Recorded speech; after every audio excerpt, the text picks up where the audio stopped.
नमस्कार मंडळी. तर आज मी झणझणीत गावरान पद्धतीने वांग्याची रस्सा भाजी बनवणार आहे. त्यासाठी पाव किलो वांगे घेतले, कोथिंबीर घेतल्या, 2 भाजलेली कांदे घेतलेत, अद्रक लसूण खोबरं घेतलं. तर सगळ्यात पहिलं वांगे कट करून घेऊया. त्यासाठी इथं डब्यामध्ये पाणी घेतले मीठ टाकून. त्यानंतर असे लांबक्या फोडीमध्ये वांगं कापून घेतले. आता सगळ्यात पहिलं शेंगदाणे आणि थोडीशी तीळ पण घातले, ते भाजून घेतलं. त्यानंतर तीळ आणि शेंगदाणे भाजल्यानंतर काढून घेतलं.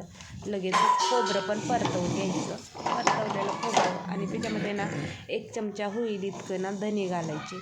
धनेही भाजले की काढून घ्यायचं. त्यानंतर भाजलेला कांदा, कोथिंबीर, अद्रक लसूण परतवून घ्यायचं तेल टाकून. आता हे सगळं काढून घ्यायचं. त्यानंतर मिक्सरच्या भांड्यामध्ये पहिलं शेंगदाणे खोबरं याचं कूट करून घ्यायचं. ते काढल्यानंतर त्याच मिक्सरच्या भांड्यामध्ये कांदा अद्रक लसूण ही त्याची पेस्ट करून घ्यायची. त्यानंतर कढईमध्ये लगेचच 2 चमचे तेल घातलं. तेल गरम होऊ दिलं. त्यानंतर त्याच्यामध्ये 1 चमचा जिरे घातले. जिरे फुलले की त्याच्यामध्ये 1 चमचा मोहरी घालायची. आता मोहरी ही तडतडली की त्याच्यामध्ये 1 चमचा घरचं काळं तिखट घालायचं. तिखट घालून झालं की याच्यामध्ये वाटलेलं जे वाटण होतं कांदा अद्रक लसणाचं ते वाटण घालायचं आणि चांगलं ह्या वाटणाला तेल सुटेपर्यंत छान असं परतवून घ्यायचं आहे. जेवढं वाटण चांगलं भाजीला छान टेस्ट येते बघा. तर आता छान असं परतवून घेतलेलं आहे. आता याच्यामध्ये 1 चमचा हळदी पावडर घालायचं आणि 1 चमचा लाल तिखट घालायचं आहे. आता हे घालून झाल्यानंतर मसाले चांगलं असं परतवून घ्यायचं. आता हे परतलं गेलेलं आहे, तुम्ही बघू शकता. तर आता ह्याच्यावरनं मी थोडंसं 1-5 मिनिट ताट झाकून याला चांगलं शिजवून घेणार आहे. म्हणजे मसाला छान असा शिजला जावा त्याच्यासाठी 1-5 मिनटं शिजवून घेतलं आणि मस्त असं तेल सुटलेलं आहे मसाल्याला. त्यानंतर याच्यामध्ये शेंगदाण्याचं कूट घालून घेतलं आणि आता हे कूट घालून झाल्यानंतर चांगलं असं मिक्स करायचं आणि 1-2 मिनटं अजून परतवून घ्यायचं याला. म्हणजे आपलं शेंगदाण्याचं कूट आहे छान असं शिजलं जावं त्याच्यासाठी.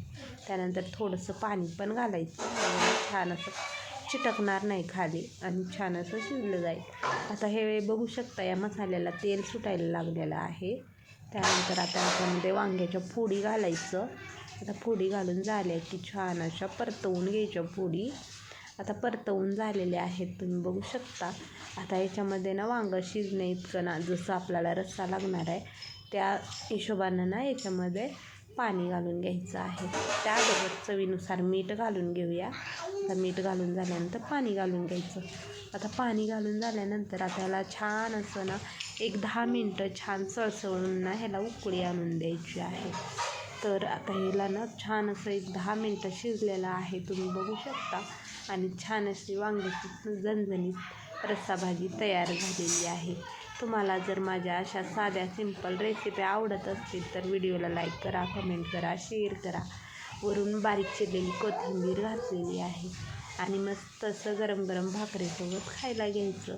तर चला मग भेटूया आणखीन एका अशा साध्या सिंपल रेसिपी. Bye bye.